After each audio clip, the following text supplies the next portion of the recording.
Hello and welcome back my dear students. Geography chapter 1 था ना, chapter 1 का part two था ही ना। पार्ट 2 और 3 दोनों जो मैंने फिर हाफ ऑफ कर दिया था, वो दोनों का जो क्वेश्चन यकजा दिया गया था आपको, उस सब का सॉल्यूशन अभी हम देने वाले हैं। तो आप नोट्स निकाल लें और कॉपी को भी सामने रखें, जहां पर कुछ नया आपको दिखेगा तो वहां नोट कर लेंगे, या नोट्स जो मिला है वहीं पर आप उसको नोट डाउन कर लेंगे। पहला क्वेश्चन था कि जलोढ़ मृदा से आप क्या समझते हैं, इस मृदा में कौन कौन सी फसलें उगाई जाती हैं। What do you understand by alluvial soil, which crop are grown in the soil. ठीक है जी, इंग्लिश हिंदी दोनों में बता दे रहा हूं। जलोढ़ मृदा कोई इंग्लिश में कहते हैं एलुवियल सॉइल। तो कह रहा है कि जलोढ़ मृदा से आप क्या समझते हैं, यानी what do you understand by alluvial soil, और साथ ही साथ which crop are grown in the soil, यह जो क्रॉप है सॉइल में कौन कौन सा क्रॉप को ग्रो करता है इस सॉइल में, यानी कि जलोढ़ मृदा में कौन कौन सा क्रॉप उगाया जाता है। तो सबसे पहली बात कि हमें जलोढ़ मृदा क्या है यह समझाना है, तो आप कुछ ऐसे लिखिएगा, पहले स्टेटमेंट लिखिएगा। 1 सेकेंड, पहले आप, ओहो क्या है, लिंक नहीं इसमें आ पा रहा है। ठीक है, चलिए कोई बात नहीं, इसी के इशारे से समझिए जो रिमार्क है। यह मृदा भारत में विस्तृत रूप से फैली हुई सर्वाधिक महत्वपूर्ण मृदा है। जलोढ़ मृदा का विस्तार भारत के विभिन्न राज्यों तक है, जैसे बिहार, उत्तर प्रदेश, पंजाब, गुजरात, राजस्थान, बंगाल और असम। जो आपने पढ़ा है बैक डेज में वही सारी चीजें। कुल मिलाकर भारत में लगभग 6.4 करोड़ हेक्टेयर क्षेत्र पर जलोढ़ मृदा फैली हुई है। ठीक है जी। Overall, the alluvial soil is spread over the area about 6.4 million hectares in the India. इस मृदा में गन्ना, चावल, गेहूं, मक्का, दलहन जैसी मुख्य फसलें उगाई जाती हैं। Sugar cane, rice, wheat, maize, pulses are the main species in the soil. The main crops in the soil. ज्यादा बेहतर होगा।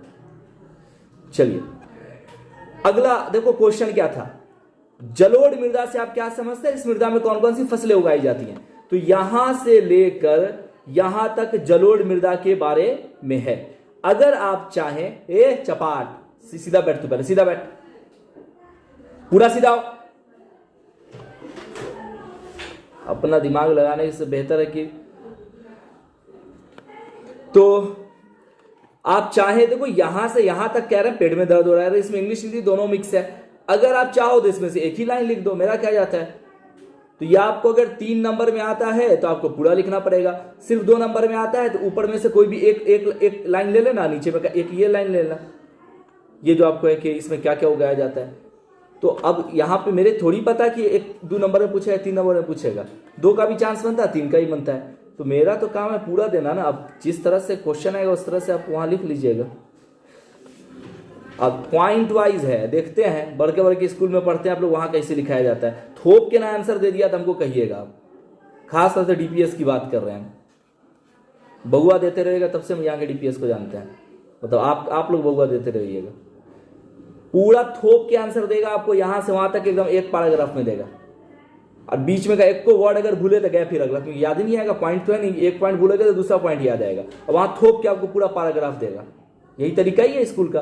मैंने एक स्कूल का नाम लिया, फर्दर मैं उसकी बात नहीं कर रहा, बाकी सारे स्कूल का यही हाल है।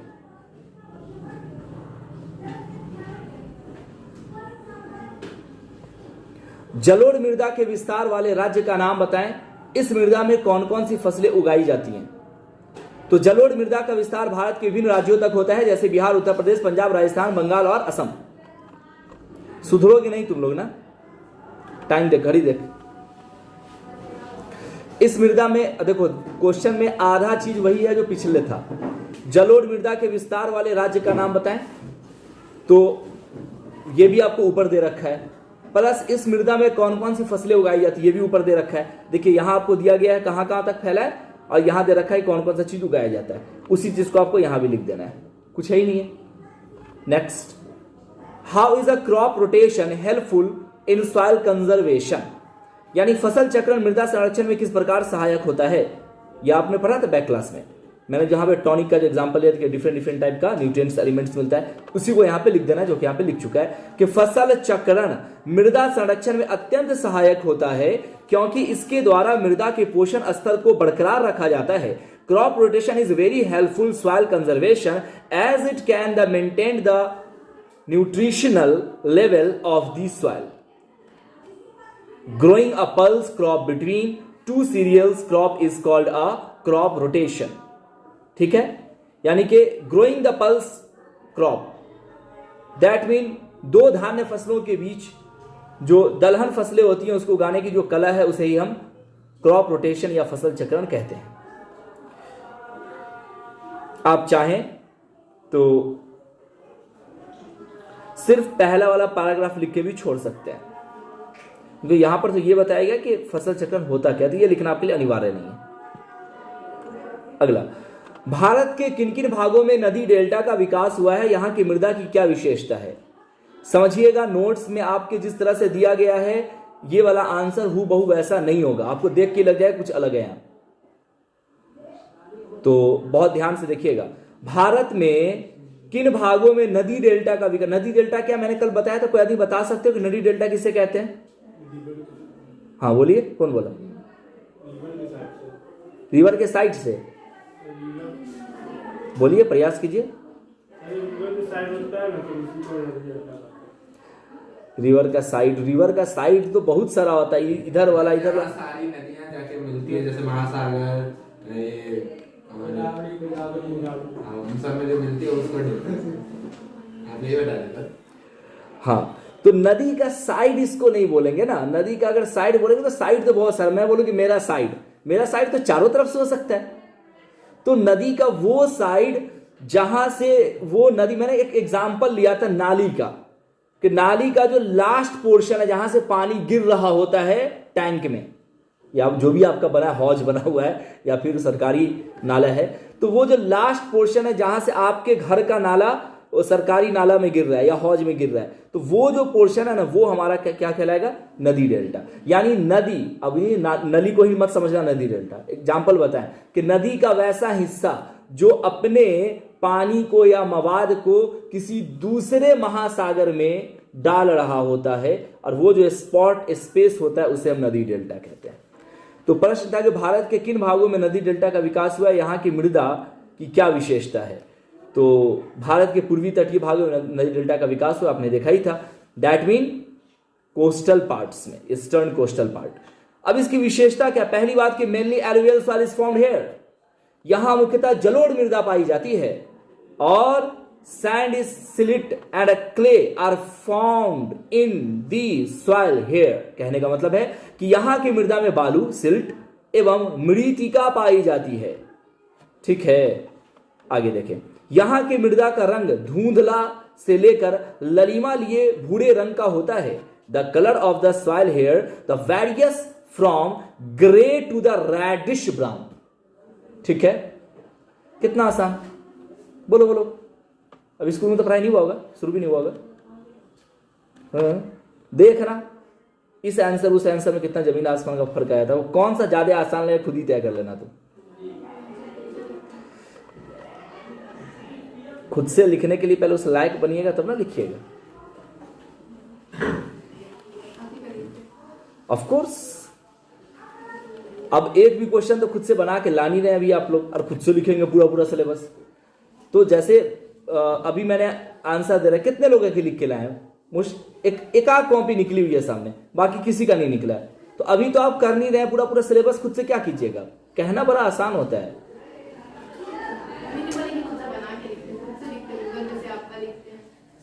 खुद से लिखते हैं तो आप अभी क्यों नहीं प्रयास कर रहे हैं? अगर ऐसा होता कि हमको ही आप पर थोपना होता तो हम उसी दिन आंसर दे देते हैं। क्यों हम एक दिन का टाइम क्यों देते हैं, 12 घंटे का समय? इसलिए ना कि बच्चा खुद से मेहनत करके आए। अब लोग करके नहीं आ रहा, कल के लोग हमको बोलेंगे कि अजीब टीचर है, खुद ही पढ़ाता है, खुद ही सॉल्यूशन दे देता है, ना लिखवाता है ना कुछ करता है, बच्चा जाता है सिनेमा देख के चला आता है। तो बोलेंगे ही लोग, आप लोग की वजह से ऐसा हमको सुनने को मिलता है। मतलब आप लोग की वजह से, मतलब जैसा एक्टिविटी है यहाँ के बच्चों का। अब हम इससे ज्यादा क्या कर सकते हैं? अब क्वेश्चनों आंसर नहीं देंगे, देखिए भाई साहब को पूरा सॉल्यूशन जीरोक्स निकलवा के लिए हैं। अब बच्चा का डिमांड है तो मैं क्या करूं?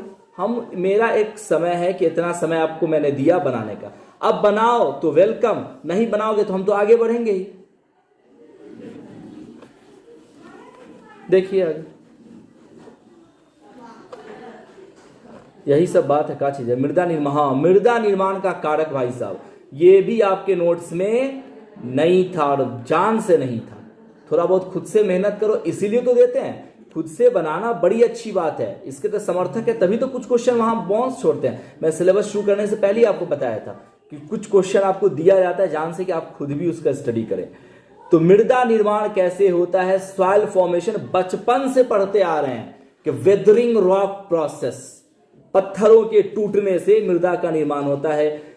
पानी से, जलवायु से, सारे क्लाइमेट्स मिलके बनाते हैं। यही सारी चीजें, बस थोड़ा सा लेवल बढ़ गया है तो थोड़ा सा आंसर का भी लेवल बढ़ने वाला है, यानी क्लास का लेवल बढ़ा है। तो लिखिएगा कि मृदा निर्माण के कारक निम्नलिखित हैं। The following are the factor of the soil formation. मृदा जलवायु और वनस्पति के मिश्रण से बना होता है। That mean soil is made up of combination climate and vegetation. हाँ, आदमी मर गया, पेड़ पौधा मर गया, सब जमीन में गिर गया, सड़ गया, गल गया, लाखों हजारों करोड़ों वर्ष के बाद वो मिट्टी में कन्वर्ट हो जाता है। दूसरा पॉइंट, मृदा बनने की प्रक्रिया उच्चावच। उच्चावच जानते हैं किसको कहते हैं? रिलीफ, जनक शैल यानी कि पैरेंटल जो रॉक होता है, अथवा संस्तर शैल जैसे पदार्थ का मुख्य कारक होता है। कहने का मतलब यह है, देखो उच्चावच क्या होता है, मैंने एक बड़ा आसान सा कंसेप्ट दिया था कुछ दिन पहले, याद है आपको? उच्चावच यानी ऊंची ऊंची जमीन है, बताया था ना। इससे भी आसान में कुछ हम हिंट दिए थे इससे पहले। मृदा बनने की प्रक्रिया उच्चावच, जनक शैल, जनक शैल का मतलब A horizontal, B horizontal, C horizontal, जो जमीन का जो संस्तर सब है, प्लेट, अथवा संस्तर शैल। जनक शैल और संस्तर शैल दोनों चचेरा भाई बहन है, जैसे पदार्थों का मुख्य कारक है, यानी इन सारी चीजों से मिलकर बना है।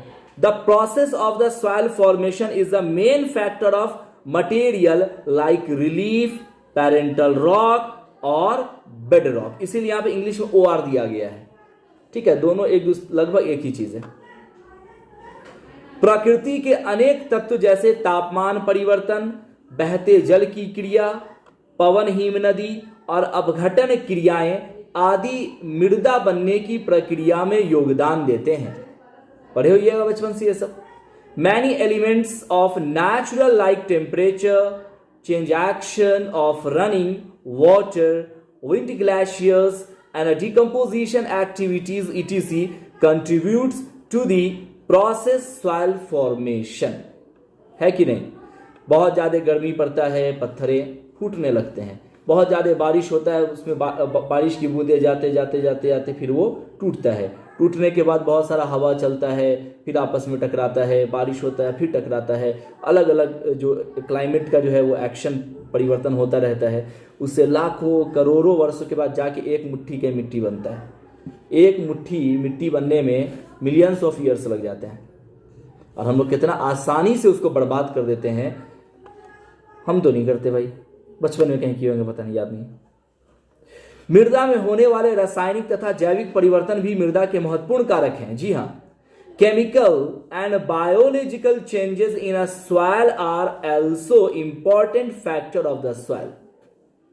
वही पेड़ पौधे का गलना, डिके जो मटेरियल होता है ना, डेड एंड डिके, उसके जरिए हुए मिट्टी बनता है। और एक और गजब का चीज है जो कि आपको नोट्स में नहीं दिया गया था, खादर और बांगर। हाँ, ये भी सॉइल है। ये आपको इसके बारे में बताना, कभी कभी अंतर आ जाता है। Explain the differences between khadar and bangar. English में भी यही होता है। देखिए, आप स्टेटमेंट लिखिएगा, following are differences between khadar and bangar. Khadar और बांगर में निम्नलिखित अंतर है। पहला, देखिए कितना आसान शब्दों में दिया गया है। नया जलोढ़ मृदा खादर मृदा कहलाता है। जो जलोढ़ मृदा होता है ना, एलुवियल सॉइल, एलुवियल सॉइल जो नया वाला होता है, नयका वाला, जब वो बनवे किया होता है तो वो खादर कहलाता है। क्यों, वो भी समझ में आ जाएगा। The new alluvial soil is called a khadar soil. And पुराना जब हो जाता है, वही जब बुढ़ा जाता है, मिलियंस ऑफ ईयर्स हो जाता है उसको, तब वो पुराना जलोढ़ मृदा बांगर मृदा कहलाता है। ऐसा क्यों कहलाता है, वो नीचे में दे रखा है। जैसे खादर के बारे में पहले देख लेते हैं। यह मृदा नदी घाटी के निचले क्षेत्र में पाई जाती है। स्टार्टिंग पीरियड होता है ना, तो वहीं से उसका ओरिजिनी पॉइंट ही है, उसमें कंकड़ उंकड़ सब ये सब होता है। The soil is found in the lower region of the river valley.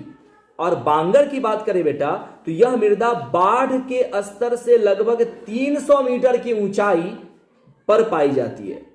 This soil is found at a height a about 300 metres from the flood bed, मतलब बाढ़ के स्तर से 300 मीटर का डिफरेंस इसमें होता है।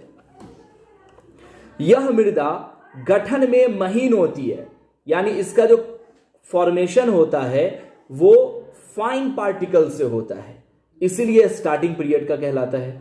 यह मृदा गठन में मोटे कण वाली होती है, क्योंकि जब तक इसमें बहुत सारा ये जैसे एक बूढ़ा आदमी है तो लाइफ में कितना सारा ऊंचा नीचा देखा होता है, तब तक तो वो घिस गया होता है सारा कुछ से। तो this soil is a course grand in a formation, यानी यह मृदा गठन में मोटे कण वाले होती है। अब फ्लड से टकराया, समुद्र से टकराया, फिर उससे बाहर निकला, तब तक इसमें बहुत सारी मिलावटें आ जाती हैं। तो यही आप देखो, बांगर पुराना जलोढ़ मृदा क्यों होता है ये भी इसमें आपको समझ में आ ही गया। और खादर जो है वो नया वाला क्यों होता है, अगर ऐसा पूछे तो ये भी यहीं से समझ में आ रहा है, प्लस दोनों में डिफरेंसेस भी समझ में आ रहे हैं। आगे बढ़ते हैं। अब ऑब्जेक्टिव क्वेश्चन था आपको कि पंजाब में भूमि निम्नीकरण का मुख्य कारण क्या है, टिक लगा लो नोट्स में। वनोन्मूलन, गहन खेती, या अति पशुचरण, या अति सिंचाई। इंग्लिश में कि what is the main reason for the land degradation in Punjab.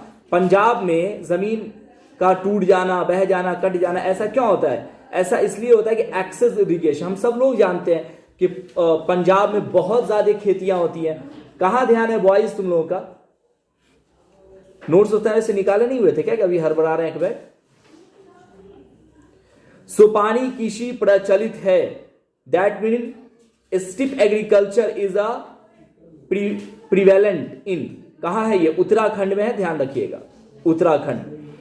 Bihar में प्रायः कैसी मिट्टी पाई जाती है? तो बिहार में प्रायः पाई जाती है आपको जलोढ़ यानी एलुवियल सॉइल। काली मृदा का दूसरा नाम क्या है? तो काली मृदा का दूसरा नाम है रेगुर मृदा।